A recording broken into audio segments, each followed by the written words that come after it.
Guys मैं नई story सुनाने जा रहा हूँ। इस कहानी में जो अपना एमसी होता है उसके पैदा होते ही कुछ दिन बाद ही उसके पास सिस्टम आ जाता है जो कि उसे ग्रो होने में काफ़ी ज़्यादा मदद करता है। चलो स्टोरी को स्टार्ट करते हैं।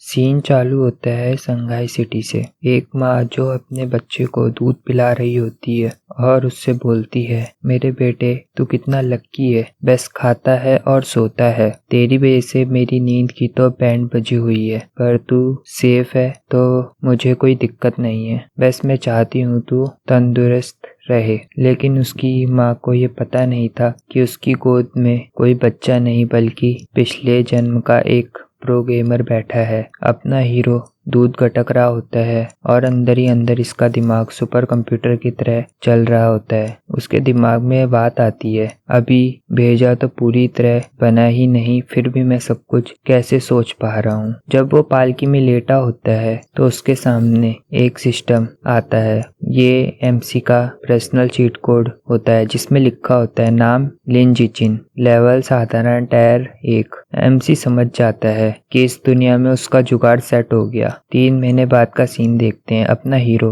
पालने में चिल मार रहा होता है। इसके पापा इसको देख के लंबी लंबी फेंक रहे होते हैं। वो बोल रहे होते हैं, अपना लड़का तो पैदाइशी रॉकेट है, बड़ा होकर या तो ये जून फ्यूचर बनेगा नहीं तो साइबॉग तो पक्का ही बनेगा। एमसी सोच रहा होता है, मेरे फादर ही क्या बात कर रहे थे, क्या साइबॉग और जीन फ्यूचर आयरन मैन और स्पाइडरमैन की तरह होते हैं।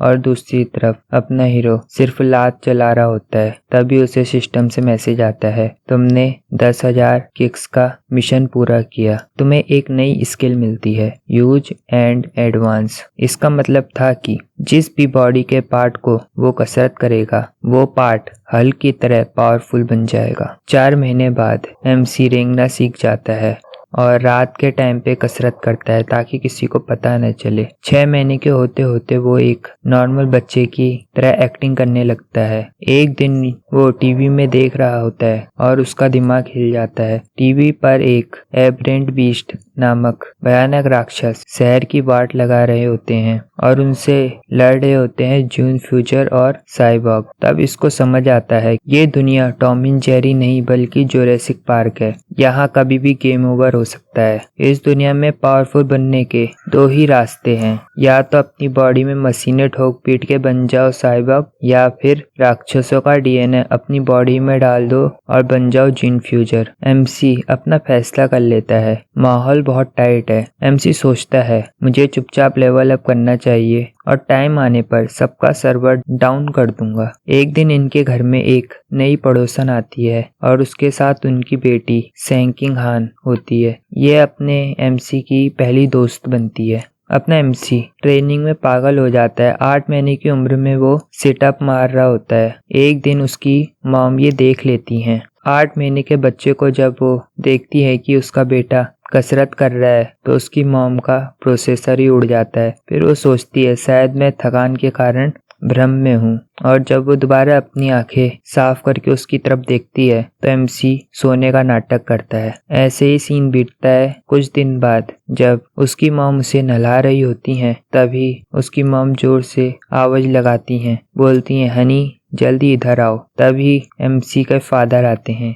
और देखते हैं हमारे लौंडे के 6 पैक का आए हैं। 8 महीने के लौंडे के 6 पैक बाप का तो दिमाग ही सैटेलाइट छोड़ देता है। वो खुशी से चिल्लाता है, अरे अपना लड़का तो आगे चल के सिस्टम फाड़ देगा। ये सुनकर हीरो को शांति मिलती है कि चलो मेरे पेरेंट्स अपने एक ख्याली पुलाव बना रहे हैं। एमसी बताता है, यहाँ सिर्फ एक मैं ही जीनियस नहीं हूँ और है, जैसे कि अभी जो टीवी में दिख रहा है वहीं टीवी में न्यूज़ चल रही होती है। एक गिफ्टेड यंग बॉय जिसके पास इनेट डिवाइन स्ट्रेंथ है, जो कि एशियंट मार्शल आर्ट फैमिली से बिलोंग करता है। उसने 20 किलो वजन उठाया सिर्फ अपने एक हाथ से 2 साल की एज में।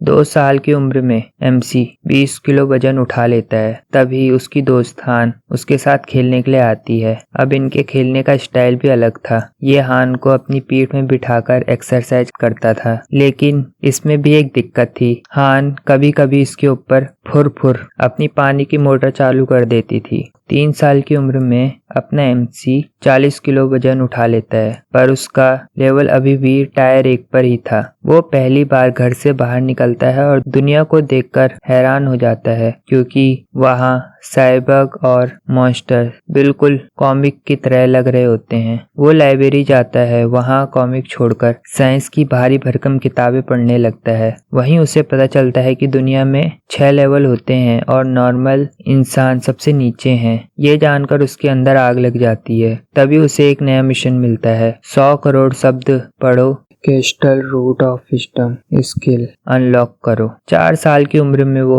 किंडरगार्टन जाना शुरू करता है और अचानक से टायर 2 में पहुंच जाता है। अब वो अपने हाथ से 80 किलो उठा पा रहा होता है। एक दिन स्कूल के कुछ छपरी लड़के इसकी दोस्त हान को परेशान कर रहे होते हैं। गाइस, अपने दोस्त पे कोई उंगली उठाए या अपने हीरो को बर्दाश्त नहीं होता। वो सिंघम मोड पे आता है और उन लड़कों को पकड़ के बोलता है, अगर दोबारा इसको परेशान किया तो याद रखना, तुम्हारा बिस्तर होगा और मेरा निशाना दोनों एक होंगे। ये सुन के उन बच्चों की हवा टाइट हो जाती है और हान उसकी तरफ देखती है और बिल्कुल हीरो की तरह लग रहा होता है। तभी सिस्टम से उसे मैसेज आता है, kindergarten kid king title unlock हो गया है। 7 साल की उम्र तक वो 200 किलो वजन से ट्रेनिंग कर रहा होता है। एलिमेंट्री स्कूल में तो इसने आतंक मचा दिया। सब कुछ सेट चल रहा था। तभी क्लास में एंट्री होती है एक मिस्ट्री गर्ल की। उसका नाम बाय श्योर होता है। हीरो उसे देखकर समझ आता है, इस बंदी में कुछ झोल है, ये आम लड़की नहीं है। बाय श्योर किसी से बात नहीं करती, बस क्लास में सोती रहती है। कुछ टाइम तक उसे बच्चे परेशान कर रहे थे, वो इग्नोर कर देती थी। फिर उन्होंने परेशान करना भी बंद कर दिया। लेकिन 1 महीने बाद एक अजीब कांड शुरू हो जाता है। उसके शरीर से एक लिक्विड निकलने लगता है और क्लास के बच्चे उससे दूर भागने लगते हैं। एक स्टूडेंट ने तो हद ही कर दी होती है, उसके ऊपर पानी की बोतल गिरा देती है। बेचारी श्योर ये देखकर रोने जैसा मुंह बना देती है। ये देखकर हान को अच्छा नहीं लगता। वो एमसी से मदद मांगती है। एमसी बोलता है, टेंशन लेने की बात नहीं, क्योंकि पिक्चर में अभी हीरो जिंदा है। अब अपना एमसी उठता है फुल टेंशन में और उस मेन छपरी के कॉलर को पकड़ता है और उसे धमकाता है। इतना ही नहीं, सबको लाइन में खड़ा करके उन सबसे सॉरी बुलवाता है। बोले तो फुल ऑन हीरोगिरी। उस दिन के बाद ये तीनों दोस्त बन जाते हैं। एक दिन बाय श्योर उनसे पूछती है, तुम्हें मुझसे घिन नहीं आती? मेरे से तो बदबू आती है। इस पर हान उसे गले लगा लेती है और बोलती है, नहीं। ये सुनकर बाय श्योर की आंख से आंसू होते हैं। वो बोलती है, मुझे माफ कर दो, मुझे इस बात पे यकीन नहीं हुआ, पर बचपन से सबने मुझे सिर्फ दुलकारा है। कोई मुझसे इतने प्यार से बात नहीं करता, इसलिए मुझे लगता है ये कोई सपना है। पर इस पर अपनी दोस्त हान उसका हाथ पकड़ते हुए बोलती है, नहीं, ये कोई सपना नहीं, मुझे पता है कैसा लगता है, इसलिए मैं तुझसे कभी नफरत नहीं करूंगी। बस तू हमेशा के लिए हंसते रहे, हम दोनों दोस्त रहेंगे। ऐसा बोलकर वो अपने एमसी के हाथ को भी खींच लेती है और एमसी की भी दोस्ती उसके साथ करवा देती है। एमसी सोचता है, मैं कहाँ फंस गया। वो मुंह बनाकर खड़ा होता है। बाय श्योर अपनी जेब से एक नेकलेस निकालती है जिसमें 2 जानवर के दांत लगे होते हैं। वो कहती है, ये मेरी मॉम का दिया हुआ बर्थडे गिफ्ट है, आज से ये हमारी दोस्ती की निशानी है। वो तीनों एक साथ वहीं पे मैदान में खड़े होकर कसम खाते हैं कि वो हमेशा दोस्त रहेंगे। पर गाइस, किस्मत को कुछ और ही मंजूर था। ये दोस्ती जितनी जल्दी बनी उतनी ही जल्दी टूट गई, क्योंकि अगले दिन शैंकिंग हान को पता चलता है कि बाय श्योर ने स्कूल छोड़ दिया है। अपना हीरो कंफर्म करता है कि उसने खुद प्रिंसिपल के ऑफिस में ट्रांसफर के पेपर भरते देखा था उसे। वो याद करता है कि कैसे उसने दरवाजे से देखा, अंदर बाय श्योर, प्रिंसिपल और एक आदमी जिसके की रोबोटिक हाथ थे एक साथ खड़े थे। प्रिंसिपल उस आदमी को यकीन दिला रहा था कि बाय श्योर की सारी जानकारी सीक्रेट रखी जाएगी। ये देखकर अपने हीरो को यकीन हो जाता है कि ये कोई मामूली लड़की नहीं है। उस दिन के बाद बाय श्योर का फिर कभी जिक्र नहीं किया गया। अब सीन शिफ्ट होता है। अपना हीरो घर में अपनी मॉम को शोल्डर मसाज दे रहा होता है। उसकी मॉम बोलती है, दिन भर के काम करने के बाद अब इस तरह मसाज, मजा आ गया। अपना हीरो मन में सोचता है, शुक्र है उस हेवनली गिफ्टेड रूट स्किल का, जिसकी वजह से मैं प्रोफेशनल मसाज करना सीख गया। तभी टीवी पर एक ब्रेकिंग न्यूज आती है और सबका ध्यान खींच लेती है। न्यूज होती है क्योटो के उसी जीनियस लड़के के बारे में। अब वो 10 साल का हो चुका था और उसने एबरेंट बीस्ट के जीन के साथ फ्यूजन कर लिया था। अब वो अपने एक हाथ से 50 किलो का पत्थर उठा सकता था। ये देखकर अपने हीरो का दिमाग हिल जाता है और वो सोचता है मेरे कॉम्पिटिटर ने जीन फ्यूजन कर लिया। तभी उसके फादर टीवी को देख के चिढ़ जाते हैं और बोलते हैं ये हमेशा टीवी में क्यों रहता है, क्या ये इन्फ्लुएंसर बनना चाहता है। इसी पर उसके मॉम और डैड की बहस चालू हो जाती है। तभी फादर बोलता है वो हजारों साल पुराने मार्शल आर्टिस्ट खानदान से है, उनके पास एडवांस टेक्नोलॉजी होगी। तभी उसकी मॉम बोलती हैं तो क्या। और जब ये सब चल रहा होता है एमसी गहरी सोच में डूबा होता है। वो हिसाब लगाता है फ्यूजन से पहले वो 100 किलो उठाता था, अब 500 किलो, मतलब सीधा 5 गुना का बूस्ट। अब मैं अभी सिर्फ 8 साल का हूँ और बिना किसी फ्यूजन के एक हाथ से 300 किलो उठा लेता हूँ, मतलब मेरी पावर अभी उससे ज्यादा है। तभी उसकी नजर न्यूज पर जाती है जहाँ ब्रेकिंग न्यूज चल रही होती है। बताया जाता है पड़ोस के एक देश का शहर एक बड़े धमाके में पूरी तरह तबाह हो गया और ये हमला किया था एबरेंट चूहों ने। स्क्रीन पर ऐसे भयानक सीन आते हैं कि किसी की रूह कांप जाए। वो मॉन्स्टर जैसे चूहे खंडर में घूम रहे होते हैं। न्यूज में आगे पता चलता है कि इस हमले के पीछे हेरेटिक नाम के एक कल्ट का हाथ है जो इन राक्षसों को कंट्रोल करते हैं। अपना हीरो शुक्र मनाता है कि वो एक ताकतवर और सेफ देश में पैदा हुआ जहां वो चुपचाप अपनी पावर बढ़ा सकता है। तभी बाहर से एक तेज सोनिक बूम की आवाज आती है और उसके मम्मी पापा और वो सभी घबरा जाते हैं। एमसी खिड़की से बाहर देखता है जहां साइबर्ग का पूरा स्क्वाड आसमान से गुजर रहा होता है। वो सोचता है इतने सारे एक साथ, कहीं कुछ तो गड़बड़ है। अगले दिन जब वो स्कूल जाता है हान उसके पास भागते हुए आती है। अपने हीरो को उस पे कुछ अजीब महसूस होता है। वो बेस्ट फैंग वाला नेकलेस जो 22 ने दिया था और जिसे हान ने पहना था उसमें से अचानक नीली रोशनी चमकने लगती है। एमसी समझ जाता है कि वो दांत किसी एबरेंट बीस्ट का है और बाइशुअर के अंदर जो अलग सी पावर महसूस हो रही थी शायद उसका राज भी यही था। थोड़ी देर में चमक गायब हो जाती है पर हीरो सोचता है, तभी हीरो को लगता है कि कुछ तो बहुत बुरा होने वाला है क्योंकि कल उतने सारे स्क्वाड जा रही थी। अब सीन शिफ्ट होता है। जब वो जा रहे होते हैं एक लाल बालों वाली औरत उन्हें घूर रही होती है। वो उनके सामने आकर पूछती है क्या तुम दोनों भाई बहन हो। हान उनसे बोलती है नहीं हम बेस्ट फ्रेंड हैं। वो औरत एक अजीब सी मुस्कान देती है और फिर उसकी आंख चमकती है। फिर वो पूछती है तुम लोग स्कूल अकेले क्यों जा रहे हो, तुम्हारे मम्मी पापा कहाँ हैं। और जैसे ही हान जवाब देने लगती है अपना एमसी उसका हाथ पकड़कर उसे खींच लेता है और बोलता है हम लेट हो रहे हैं। स्कूल के बाद एमसी अपनी दोस्त को एक सुनसान गली से ले जाता है। तभी पीछे से वही जानी पहचानी आवाज आती है, वही लाल बालों वाली औरत। और इस बार वो अकेली नहीं थी, उसके साथ एक सांग नाम का हट्टा कट्टा गुंडा भी था। हीरो का दिमाग खराब हो जाता है। वो सोचता है मैंने जानबूझकर रास्ता बदला था फिर भी ये मेरे पीछे आए। वो औरत बच्चों को चॉकलेट का लालच देती है पर उसका साथी शांग से रहा नहीं जाता और बोलता है इनसे बात करना बंद करो और इन्हें बेहोश करो, मुझे इनको बेचकर पैसे कमाने हैं। और बिना कुछ बोले उनकी तरफ दौड़ने लगता है। जैसे ही वो पास आता है अपना एमसी हान को साइड में धक्का देता है और खुद सामने आ जाता है और अपनी पूरी ताकत से एक पंच सीधा शांग के मुंह में जड़ देता है। गाइस एक 8 साल का बच्चा और एक हाथ का पंच।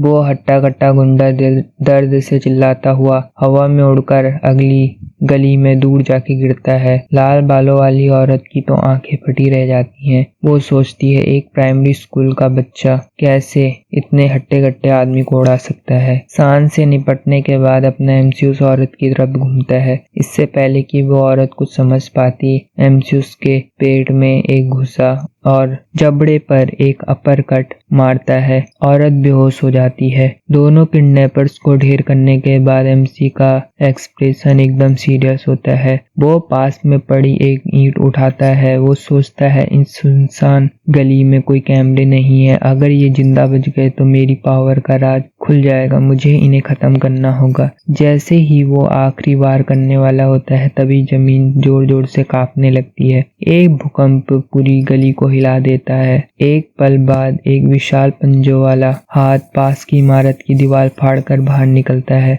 धूल और मलबे के बीच से एक चूहा बाहर आता है। वो रैट उन दोनों को इग्नोर करता है और बेहोश बड़ी महिला के ऊपर अटैक करता है और उसे मार देता है। ये देखकर हान डर जाती है। अपना हीरो तुरंत हान को गोद में उठाता है और वहां से भागने लगता है। तभी आसमान से तेज रोशनी नीचे आती है और एक हेलमेट पहनी हुई फीमेल साइबोर्ग गर्ल उतरती है। वो उस चूहे पर अपनी मिसाइलें छोड़ने लगती है, जिससे बड़े बड़े धमाके होते हैं। चूहे दर्द से दहाड़ने लगता है और बेहोश वाले धुएं में फंस जाता है और कुछ ही देर में वो साइबोर्ग उस जानवर को खत्म कर देते हैं। अगले दिन हीरो इस न्यूज को अपनी टीवी में देख रहा होता है। वो सोचता है कि साइबोर्ग का पावर लेवल शायद उतना ज्यादा नहीं है। उस चूहे को मारने में 7 मिनट लगे। वो सोचता है मुझे जल्दी से अपनी पावर बढ़ानी होगी और मन में सोचता है वो खुद को और अपने दोस्त को बचाने के लिए और भी ज्यादा ट्रेनिंग करेगा। समय बीतता है। जल्दी ही दोनों अपना नवा बर्थडे मनाते हैं।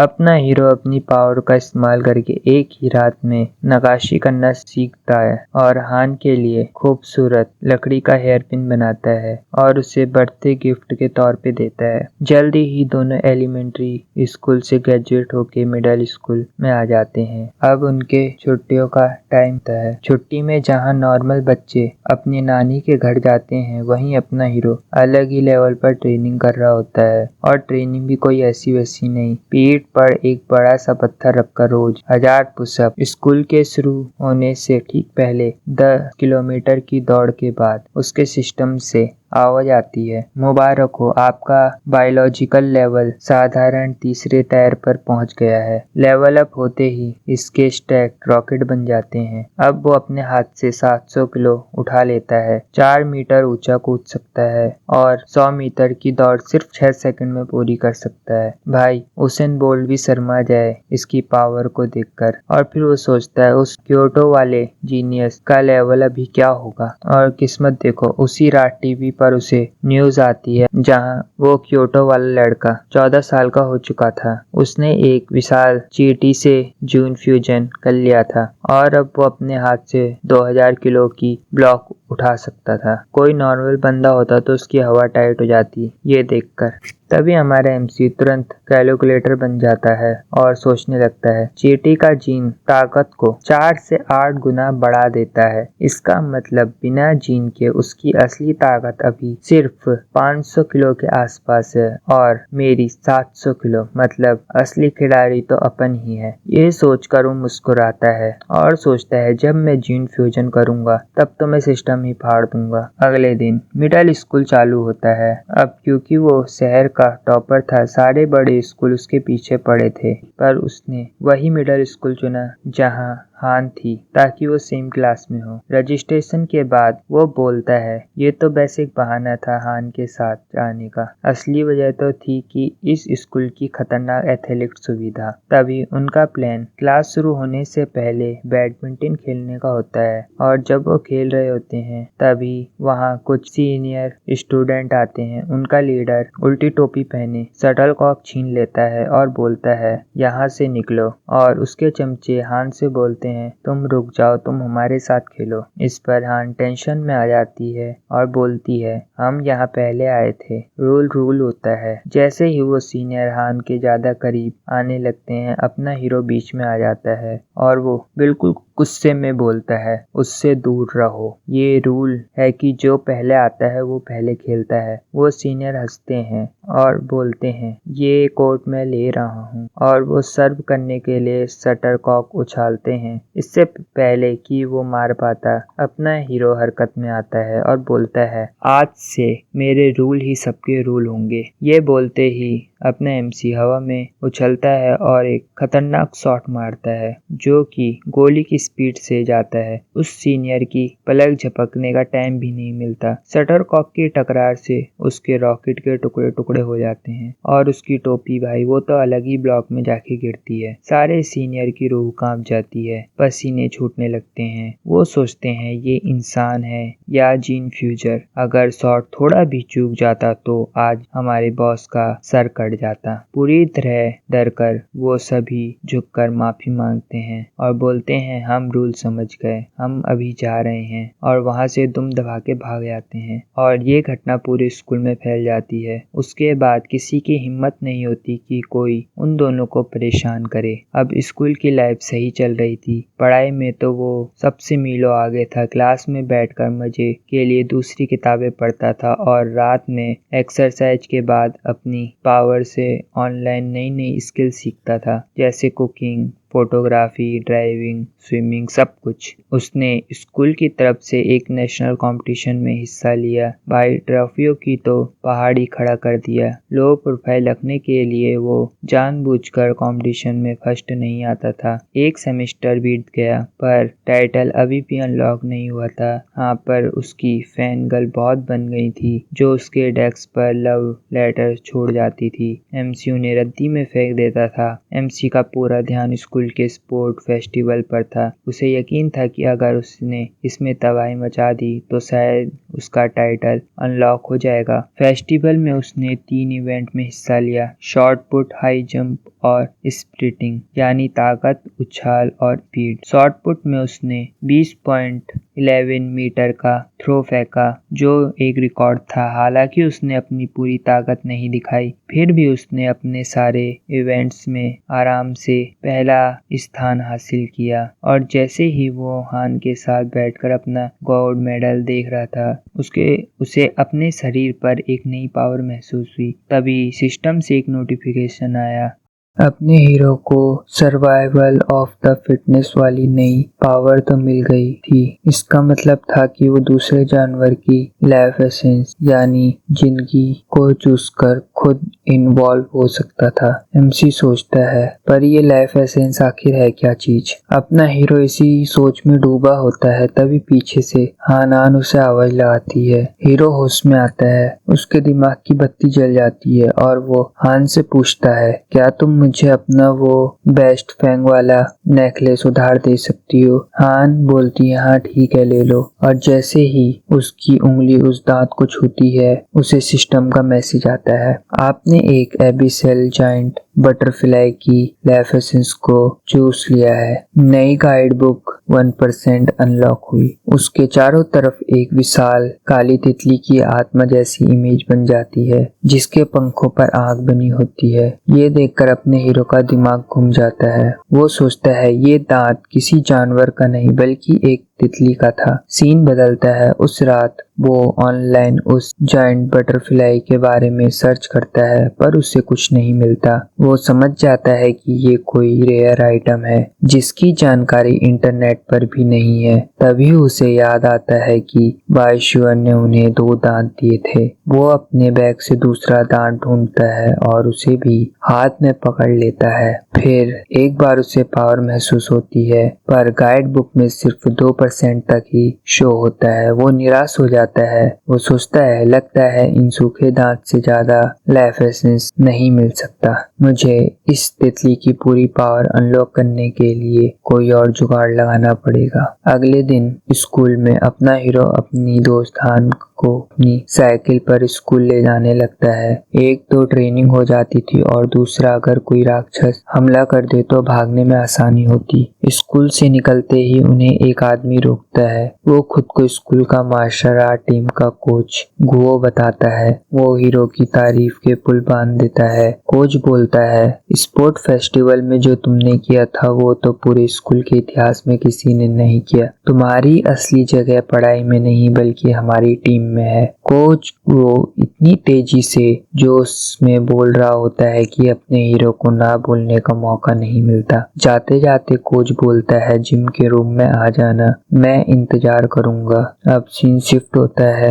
एमसी सोचता है अब असली पावर को टेस्ट करने का टाइम है। अपना हीरो साइंटिस्ट बन जाता है और वो मच्छर कॉकरोच को पकड़ता और उन्हें मारता दोनों की चटनी बना देता है, पर कुछ नहीं होता। सिस्टम से कोई मैसेज नहीं आता। वो समझ जाता है इतने छिद्दी आइटम से लेवल अप थोड़ी होगा। उसे थ्योरी समझ आती है, लाइफ एसेंस सिर्फ ताकतवर या रेयर जानवर से ही मिलेगा। इसी के साथ एमसी अपनी इस नई थ्योरी को वेरीफाई करने के लिए हान के साथ साइकिल पर बैठकर एक सुपरमार्केट पहुंच जाता है जहां राक्षस का मीट बिकता है। अंदर जाकर वो देखता है कि सारा मीट पहले से ही पैकेट में बंद है। वो सोचता है अब बिना छुए तो मैं अपनी थ्योरी को कैसे ही टेस्ट करूंगा। तभी उसे एक कसाई की आवाज आती है जो बोलता है, ताजा ताजा बीस्ट मीट ले लो। वो हान को इंतजार करने को बोलता है और सीधा काउंटर की तरफ भागता है। वो पहुंचते ही ताजा कटे हुए बीस्ट मीट के टुकड़े पर अपना हाथ रख देता है। जैसे ही वो अपना हाथ रखता है उसके शरीर से एक एनर्जी दौड़ने लगती है और वो बोलता है, मेरी थ्योरी एकदम सही थी। इस ताजे मीट में लाइफ एसेंस भरी हुई है। और वो ज्यादा ही खुश होने लगता है। पीछे खड़ी हान उसे देख रही होती है। वो कंफ्यूज हो जाती है। वो सोचती है ये मीट को छूकर इतना खुश क्यों हो रहा है, इसलिए वो उसके पास आकर पूछती है मीट कैसा लगा। अपना हीरो कूल बनने की एक्टिंग करता है और बोलता है कुछ नहीं, बस नॉर्मल मीट से ज्यादा फ्रेश लग रहा है। और उससे बोलता है क्या तुम्हें छूना है। हान डर के मारे हाथ हटा देती है, बोलती है नहीं तुमने छू लिया, इतना ही काफी है। अब जब थ्योरी कंफर्म हो गई थी तो हीरो ने उस मीट में से कुछ खरीदने का फैसला किया, जिसे देखकर हान के होश उड़ गए क्योंकि बीस्ट मीट बहुत महंगा था। सबसे सस्ता वाला गोश्त शैडो स्क्विड भी लगभग 1000 युआन का था। हान घबराकर बोलती है ये बहुत महंगा है, तुमने अपनी मम्मी से पूछा। अपना हीरो इस पर मुस्कुराते हुए बोलता है टेंशन मत लो, मम्मी ने ही बोला था कि दोनों परिवार के लिए ढेर सारा मीट लेकर आना। इसी के साथ हम एक छोटा सा फ्लैशबैक देते हैं जहां उसकी मम्मी उसे इस बात के लिए हाँ बोल रही होती है। हीरो मन में सोचता है शेयर करना तो प्लान का हिस्सा है, पर असली मकसद तो कुछ और है। मुझे ये टेस्ट करना है क्या मैं इसे खाकर भी लाइफ एसेंस चूस सकता हूँ, क्योंकि सीधे छूने से कहीं मीट खराब हो गया तो मम्मी चटनी बना देंगी। चेकआउट पर अपना हीरो गोश्त शैडो स्क्विड के 3 पैकेट खरीदता है, जिससे उसकी जेब अच्छी खासी ढीली हो जाती है। वो सोचता है ये मीट बहुत महंगा है, पता नहीं दोबारा कब खरीद पाऊंगा। शॉपिंग खत्म करते करते रात के 9 बज जाते हैं। शहर का माहौल आजकल वैसे भी टाइट चल रहा था तो दोनों सेफ्टी के लिए सीधा घर जाने का फैसला करते हैं। साइकिल पर जाते हुए अपने हीरो का दिमाग अपने एक्सपेरिमेंट के बारे में सोच रहा होता है। बस उसे इंतजार ही नहीं होता तो वो चुपके से अपना हाथ साइकिल की टोकरी पर रखे एक मीट के पैकेट पे रख देता है और रखते ही फिर उसे वही पावरफुल एनर्जी महसूस होती है। सिस्टम का मैसेज आता है आपने गोश्त शैडो स्क्विड की लाइफ एसेंस ले लिया। नई गाइड बुक 0.1% अनलॉक हुई। उसके दिमाग में कई आंखों वाली खतरनाक स्क्विड की इमेज बनती है। वो साइकिल चलाते चलाते हिसाब लगाता है, अब इतने मीट से तो मैं सिर्फ 1% ही अनलॉक कर पाया हूँ। इसकी 100% पावर यानी पानी में गायब होने वाली स्किल को अनलॉक करने के लिए तो मुझे 100 जीन मीट का एसेंस लेना पड़ेगा, जिसका खर्चा कम से कम 1 लाख युआन होगा। उसका दिमाग घूम जाता है और एमजी सोचता है मैं इतने पैसे कहाँ से लाऊंगा। वो समझ जाता है कि उसे पैसे कमाने का कोई तगड़ा जुगाड़ ढूंढना पड़ेगा। तभी उसे अपना दूसरा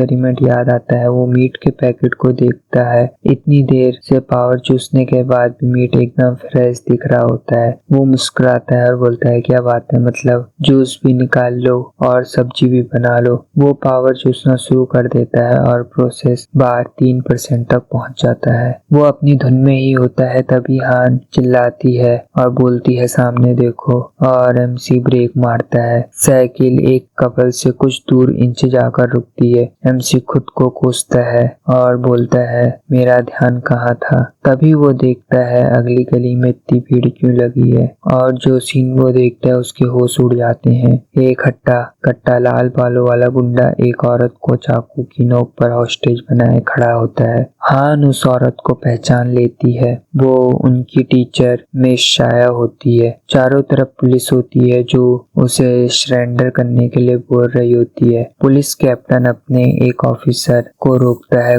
और बोलता है गोली मत चलाना, हॉस्टेज बहुत करीब है। ऑफिसर स्लीपिंग गैस का सुझाव देता है पर कैप्टन मना कर देता है। वो बोलता है गैस का असर खत्म होने से पहले ही वो हॉस्टेज को खत्म कर देगा। अब जब पुलिस वाले सोच विचार में लगे थे, अपना हीरो एक्शन मोड में आ जाता है। वो चुपके से जमीन में से एक छोटा सा पत्थर उठाता है और एक प्रोफेशनल स्नाइपर की तरह उस पत्थर को एक स्पीड में फेंकता है और वो पत्थर जाके सीधा ऑफिसर की बंदूक पर लगता है। बंदूक से गोली निकलती है और सीधा गुंडे के हाथ में जाके लगती है। वो दर्द में चिल्लाता है, उसके हाथ से चाकू छूट जाता है। मौके को देखते ही पुलिस कैप्टन चिल्लाता है अटैक। पुलिस वाले आगे बढ़ते हैं, उस गुंडे को दबोच लेते हैं। जैसे ही माहौल कंट्रोल में आता है, अपना हीरो चुपचाप अपनी साइकिल पर बैठ के निकलने लगता है। हान उसे बड़ी बड़ी आंखों से देखती है और उससे पूछती है ये पत्थर तुमने फेंका था है ना। एमसी उससे कहता है चुप हो जाओ, यहाँ से बाहर निकलने के बाद हम बात करेंगे। और वो वहाँ से निकलने लगते हैं, पर तभी पीछे से आवाज आती है रुको। पुलिस कैप्टन उन्हें रोकता है और पूछता है बेटा क्या ये पत्थर तुमने फेंका था। पकड़े जाने के डर से अपना हीरो घबरा कर मना कर देता है नहीं, मैंने कुछ नहीं किया। कैप्टन उन्हें जाते हुए देखता है और सोचता है अजीब बात है, कोई अच्छा काम करके मना क्यों करना चाहता। फिर वो बोलता है जिसने भी ये पत्थर फेंका है उसे इनाम मिलेगा। अब बस इतना ही सुनने की बात थी। अपना हीरो जिसे की पैसों की सख्त जरूरत थी, वो साइकिल का ब्रेक मारता है और यू टर्न लेता है। भागकर कैप्टन के पास जाता है और शर्माते हुए बोलता है अंकल वो पत्थर मैंने ही फेंका था, मुझे पैसों की जरूरत है। कैप्टन उसे रिपोर्ट लिखने के लिए पुलिस स्टेशन आने को कहता है। तभी अचानक दूसरी तरफ जैसे ही पुलिस उस हथकड़ी पहने हुए गुंडे को ले जाने लगती है, उसका चेहरा अजीब तरह से मुड़ने लगता है। पुलिस वाले डर से चिल्लाते हैं और बोलते हैं ये तो हेरेटिक है। उनकी आंख के सामने वो आदमी एक विशाल मॉन्स्टर जैसे एबरेंट चूहे में बदलने लगता है। वो मॉन्स्टर अपनी हथकड़ी तोड़ता है और पुलिस वालों पर हमला कर देता है। कैप्टन अपने रेडियो पर चिल्लाता है और बोलता है सब लोग फायर करो और नागरिकों को बचाओ। पुलिस वाले अपनी बंदूक खाली कर देते हैं पर गोलियों का उस पर कोई असर नहीं होता। दूसरी तरफ जब हेरेटिक चूहों में बदल रहा होता है, अपना हीरो टीचर और हान को खींचकर भागने लगता है। वो शुक्र मनाता है कि मॉन्स्टर उनके पीछे नहीं आ रहा, लेकिन तभी आसमान से एक फीमेल साइबॉग एंट्री मारती है और उस चूहे को मार देती है अपनी मिसाइल से। चूहा दर्द में चिल्लाता है और भाप बनकर उड़ जाता है। पीछे बच जली हुई जमीन बचती है। अपना हीरो यह देखकर दंग हो जाता है और बोलता है ये किस लेवल की पावर है। खतरा टलने के बाद टीचर और हान राहत की सांस लेते हैं, पर अपना हीरो उसे अपनी जान से ज्यादा अपनी साइकिल की चिंता थी। वो देखता है कि धमाके से उसकी साइकिल बच गई है और चैन की सांस लेता है। मन में सोचता शुक्र है इसको कुछ नहीं हुआ, लेकिन तभी उसका ध्यान साइकिल की टोकरी पर जाता है और उसका दिल बैठ जाता है। वो महंगा वाला गोश्त शैडो स्क्विड का मीट पूरी तरह सड़ चुका था और भयानक बदबू आ रही थी उससे। उसके दिमाग की बत्ती जलती है, मतलब मेरी पहली थ्योरी सही थी, लाइफ एसेंस चूसने से मीट खराब हो जाता है। तभी वो सोचता है अब मैं क्या करूं, और इसी के साथ वो एक सड़ा हुआ टेंटिकल उठाता है और फुल ड्रामा करते हुए उसे जमीन में फेंकता है और चिल्लाते हुए बोलता है, अरे नहीं उस हेरेटिक और साइबॉग की लड़ाई में मेरा महंगा मीट पूरी तरह से रोस्ट हो गया। टीचर उसे शांत कराती है और बोलती है, बेटा कोई बात नहीं, तुम सेफ हो, यही बड़ी बात है। अब पुलिस कैप्टन के कहने पर उन्हें स्टेशन जाना पड़ता है और किस्मत तो देखो, उन्हें उसी वैन में बिठाया होता है जिसमें हेरेटिक चूहे की जली हुई लाश रखी थी। वैन से इतनी बदबू आ रही होती है कि किसी का भी दम घुट जाए, और उसी बदबूदार वैन में बैठे बैठे अपना हीरो का शैतानी दिमाग में एक आइडिया आता है। वो सोचता है बाईश्वर के दिए हुए दांत में तो मास्टर के मरने के इतने टाइम बाद भी उसमें लाइफ एसेंस था, तो क्या इस जली हुई लाश में भी लाइफ एसेंस बची होगी? अगर हाँ तो क्या मैं इस लाइफ एसेंस की पावर यानी रेड किंग की पावर चुरा सकता हूँ? ये पता लगाने के लिए वो चुपके से अपना हाथ उस जली हुई लाश पर रखता है। जैसे ही उसे छूता है उसके शरीर में पावरफुल एनर्जी दौड़ने लगती है। सिस्टम का मैसेज आता है, आपने विशाल म्यूटेट चूहे की लाइफ एसेंस को ले लिया है, गाइड बुक 5% अनलॉक हुई। वो हैरान हो जाता है और सोचता है क्या एक बार में ही 5%? इसका मतलब सोर्स जितना ताजा होगा एसेंस उतना ही ज्यादा मिलेगा। तभी ऑफिसर उसे देख लेता है और बोलता है, बेटा सीधे बैठो। अपना हीरो बहाना बना देता है और बोलता है, मैं बस थोड़ा सा अंगड़ाई ले रहा था। पुलिस स्टेशन में कैप्टन उसे इनाम के बारे में बताता है, पर फिर सीरियस होकर पूछता है, बेटा एक बात बताओ, इतनी दूर से और अंधेरे में तुमने इतना सटीक तरह से पत्थर फेंककर गुंडे के हाथ पर कैसे मारा? अपना हीरो जवाब देता है, अंकल मैं अक्सर अपने दाहिने हाथ की ट्रेनिंग करता रहता हूँ। यह अजीब जवाब सुनकर कैप्टन के तो मुंह ही खुला रह जाता है। तभी हान चिल्लाती है और बोलती है, आंटी आ गई। हीरो के मम्मी पापा घबराए हुए स्टेशन में भाग कर आते हैं। उसकी माँ उसे कस के गले लगा लेती है और रोते हुए पूछती है, बेटा तू ठीक है? तूने तो मुझे डरा दिया था। वो और बोलती है, अगली बार खतरे से दूर रहना। स्टेशन से निकलते हुए एमसी दो महिला पुलिस ऑफिसर की बात को सुनता है। वो बोल रही होती हैं, ये रेड कल्ट वाले पागल हो गए हैं। दूसरी बोलती है, हमें असली जड़ को खत्म करना होगा, उस रेड किंग को। रेड किंग का नाम सुनते ही अपने हीरो के कान खड़े हो जाते हैं। सीन शिफ्ट होता है। एमसी रेड किंग के बारे में रिसर्च करना शुरू कर देता है। उसे पता चलता है कि रेड किंग एक ऊंची लाइफ फॉर्म में इन्वॉल्व होना चाहता है, इसलिए अपने चेलों को सामान इकट्ठा करवा रहा है। हीरो का दिमाग घूम जाता है और सोचता है क्या एक राक्षस इतना समझदार हो सकता है। तभी उसकी नजर बिल्ली जितने बड़े चूहे पर पड़ती है। वो एक पल के लिए घबरा जाता है, पर वो खुद को समझाता है यहाँ इतने बड़े चूहे होना नॉर्मल है। फिर उसका ध्यान हाथ पर जाता है। वो बेचारी घबराहट के कारण, डर के कारण अपना कंट्रोल खो बैठती है। घर पहुंचते ही उसकी माँ मुझसे पूछती है, वो महंगा वाला मीट कहाँ है? हीरो अपना एक मासूम सा चेहरा बनाता है और एक झूठ बोलता है, मम्मी वो इमरजेंसी में भागते टाइम शायद कहीं गिर गया। उसकी मॉम बोलती हैं, कोई बात नहीं बेटा, मीट को भूल जाओ, तुम सेफ हो, यही काफी है। अपना हीरो अपनी मम्मी को तो पटा लेता है, पर उसके फादर वो तो अभी भी जिद पर अड़े होते हैं। वो बोलते हैं, मैं जा रहा हूँ उस महंगे मीट को ढूंढने, मुझे कम मत समझो, मैं उसे ढूंढ ही लूंगा। हीरो उन्हें रोकने की कोशिश करता है और बोलता है, फादर आप कहाँ जा रहे हो? बाहर खतरा है, मीट तो वैसे भी सड़ चुका है। ये सुनते ही फादर का शक का मीटर चालू हो जाता है और बोलते हैं, तुझे कैसे पता कि वो सड़ चुका है? ये सुनकर अपने हीरो का पसीना छूटने लगते हैं। वो घबराकर बोलता है, वो तो मैं बस अंदाजा लगा रहा था। दूसरी तरफ पुलिस स्टेशन में कैप्टन अभी भी रात की अजीब घटना के बारे में सोच रहा होता है। वो सोचता है, एक मिडिल स्कूल का बच्चा इतना ताकतवर और ऐसे पत्थर को कैसे फेंक सकता है? तभी उसे कोने से एक आवाज आती है और और जो वो देखता है उसकी आंखें फटी रह जाती हैं। कैबिनेट के ऊपर एक विशाल चूहा बैठा होता है जो कि नॉर्मल चूहे से कई ज्यादा बड़ा था। इससे पहले कि कैप्टन उसे कुछ कर पाता वो चूहा उस पर छलांग मार देता है। कैप्टन तुरंत अपनी पिस्तौल निकालता है और गोली चलाना शुरू कर देता है। कुछ ही पल में वो लड़ाई खूनी आतंक के साथ खत्म होती है। अगले दिन अपना हीरो क्लास में बैठे सोच रहा होता है, उस हेरेटिक और साइबॉग का सामना करने में मैं अभी भी बहुत कमजोर हूँ। मुझे जल्दी ही पैसे कमाने होंगे ताकि मैं बीस्ट मीट खरीद सकूं